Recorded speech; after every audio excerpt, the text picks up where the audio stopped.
After one of, if not the worst Premier League season in history, Southampton have been relegated. The Saints, once known for their incredible youth production and smart recruitment, have lost their identity in recent years. So now I feel it's time to make a rebuild and take them back to the top. Hello everyone and welcome to the Southampton rebuild on FC25. Now before we get into it, I just want to make a quick disclaimer. I have obviously entered the league, so it is realistic to next season. So we will be starting the championship with Southampton. I think it's pretty obvious who's going down from the Premier League, so Ipswich, Leicester and Southampton have been brought down. I've then, for everything else, I've gone with the current top and bottom three for the changes between League One and Championship. So I brought Wycombe, Wrexham and Birmingham, sent down Luton, Cardiff and Plymouth. And as for the Premier League, I sent up the current top three of Burnley, Leeds and Sheffield United. So as I said, we are going to be rebuilding Southampton today. We're not going to be changing any of the budget. So this will be just an authentic rebuild.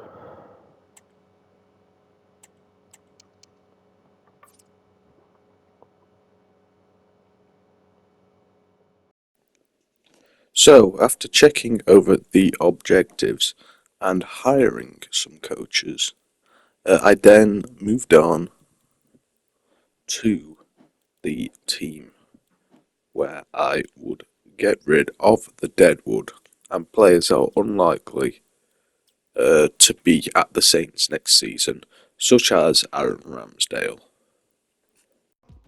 We then looked at some signings. We brought in George and, of course, as you'll see in a moment, Rested. Both players have pretty high potential and are, especially in George's case, looking to be players we keep hold of for the long run as we try to move up the leagues. And it will probably save us a lot of money later down the line when it comes to signing players at higher ratings, because we will already have a few players with those high ratings. We would then move on to the first game of the season as we headed to Wycombe to play against, guessed it, Wycombe Wanderers. We would hope to make an excellent start to the season here as we look to push on and get promotion at the first time of asking. However, it would be the hosts who took the early lead through a down, which would be the only action really in a quite boring first half. But it was really not the start we were looking for, and we knew at half time we would have to make changes so we can get back into this game, and we did that through a formation change, which in my opinion would help us to get more passing and also more attacking threat in the second 45. The second 45 would then get on the way, but again it would appear very, very uneventful, which I feel is because the half lengths are too small. So from the second game, hopefully it will get a lot more eventful. But yeah, like I said, this second half was very uneventful. That was until Ben Brereton Diaz scored an absolute belter to equalise for us with 11 minutes remaining. However, other than the referee's whistle, not much more would happen in those 11 minutes. Meaning the first game of the rebuild would end 1-1. Disappointing day at the office, but we would move on to hopefully better results from match day 2 as we look, like I said, to get promotion at the first time of asking. One thing which I forgot to do before the first game against Wycombe was set up the youth scouting and training plans. So before the game against Preston in the Cup, I decided to set up the scouting programs so that we could bring in some youth players which we can use in the future of the rebuild. Now, on top of this, I also did the training plans for the players currently in the youth academy so that we could use them hopefully sooner rather than later as they are able to begin their development. Now, next up came the Carabao Cup game against Preston. Now, the Carabao Cup is a competition I'm not really bothered about, so I decided to submit. We did win 2-1, but like I said, not too bothered really about that competition, but it would be nice to get a decent run in it just to get the money. So anyway, we then moved on to the fixture against Wrexham. The Wrexham game would soon arrive, and if one thing was certain, it could not be any worse than the Wycombe game. And while it did take about 20 minutes to get going, the first chance of the game would fall to us on the edge of the area, down with the strike. Unfortunately, the goalkeeper for Wrexham was able to make the save, but it was a really positive start to this game for us, and it showed that there was still some fight in us despite an awful performance at Wycombe a week prior. And from the resulting corner, the ball into the area and Bednarek would just head wide. But like I said, positive signs at the start of this game. And it wouldn't be long until we got our second chance of the game. The ball in from Downs on Onuachu. I've probably butchered that pronunciation, but anyway, we're going to go with it. Heading just over the bar.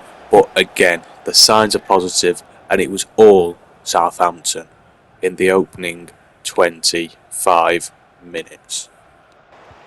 And then our moment came. Brereton Diaz down the right. He slipped through the man whose name I will butcher if I keep pronouncing it. And I was focused on how poor his shot was, but the referee was focused on the tackle in the area on him, and we had a penalty. I actually didn't see the tackle because I was focusing on the shot, like I said, but I wasn't complaining. And the chance would be ours to take the lead with Onuachu. I'm going to have to look that name up. But anyway, he stuck it into the bottom left corner, sending the keeper the other way, and we had a deserved lead against Wrexham. Despite the first half fizzling out after the 25th minute, it was still us on top, and we deserved to be in front. A common theme in this game became clear-cut chances from headers.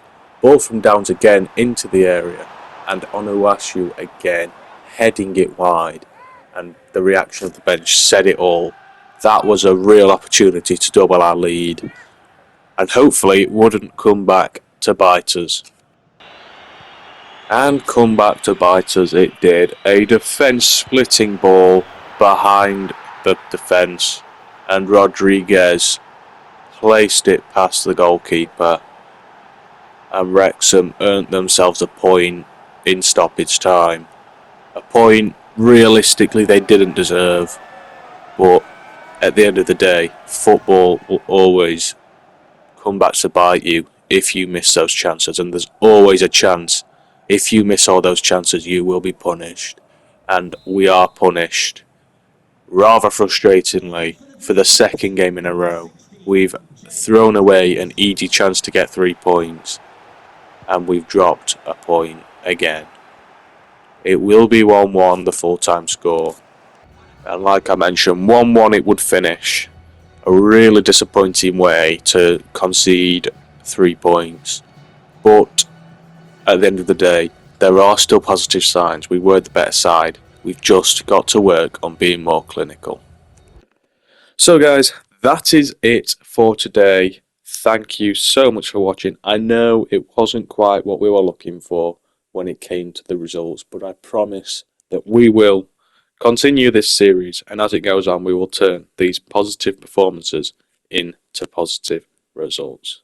I really feel like a manager doing an interview right now. That's anyway, like I said, thank you for watching. If you did go on to enjoy this video, feel free to like, subscribe, and turn on the notification bell so you do not miss an upload in this series. And once again, like I said, from the bottom of my heart, I really appreciate you and thank you for watching, and I'll see you in the next video. Peace out.